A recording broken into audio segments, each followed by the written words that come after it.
पिछले 17 महीने बीत चुके हैं उनकी नौकरी जाते हुए। राज्य सरकार से बार बार गुहार लगाने के बावजूद राज्य सरकार ने उनकी नौकरी वापस करने की कोई पहल नहीं की है। शुक्रवार को 10,323 शिक्षकों ने अपनी नौकरी की वापसी की मांग को लेकर सर्किट हाउस गांधी मूर्ति के सामने धरना दिया।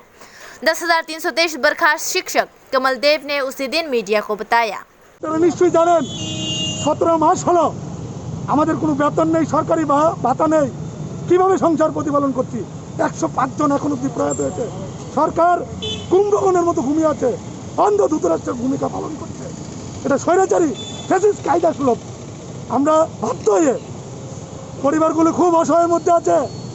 শত শত শিক্ষক অসুস্থ অবস্থায় বাড়িতে কোনো ধরনের ট্রিটমেন্ট করতে পারছেন না।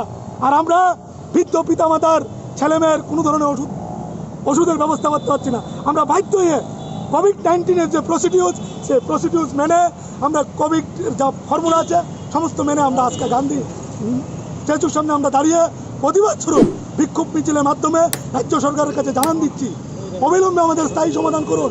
আপনারা ভীষণ ডকুমেন্টে বলেছিলেন, এখন আপনারা কোথায় বলছেন?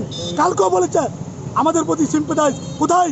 আমরা শুনেছি রাজ্যের বাইরে থেকে কিছু স্বনামধন্য এমপিরা আসছে, ওদের কাছে জানান দিতে চাই আমাদের সঙ্গে কি বিভ্রাতৃসুলভ আচরণ করছে। সরকার প্রতিশ্রুতি দিয়ে প্রতিশ্রুতি রক্ষা করছে না। আমরা এই ধরনের বিভ্রাতৃসুলভ আচরণ ধিক্ষার জানাই। আর কতজন প্রয়াত হলে এই তামলিক সরকারের ঘুম ভাঙবে, ঘুম জাগ্রত হবে। ওনারা এখনো নিদ্রায় আছেন, ওদেরকে জাগ্রত করতে হবে। আমরা আর পারছি না, সত্যিই পারছি না। প্রচুর শিক্ষক শিক্ষিকা বাড়িতে শয্যাশায়ী অবস্থা আছে। তাই আর কিছু বিস্তারিত বলছি না। ধন্যবাদ।